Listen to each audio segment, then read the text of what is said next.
Xuddi shunga o'xshagan bino bor edi. Ha. Xuddi shunga o'xshagan bino, mana. Bir oycha bo'ldi, kirdim, jahlimni chiqarishdi. Xuddi shunga o'xshagan bino. Mana shunaqa o'tirishardi. Noto'g'ri informatsiya berishdi, to'g'ri?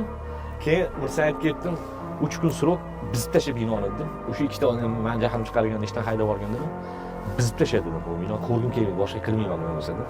3 kunda bizib, ekib, daraxt ekib qo'yladim. Nimaga? Inazga shunaqa jahling chiqarganda jostki qarorlar qilmasang, tepi bilan sug'urib tashlamasang, davom etaveradi.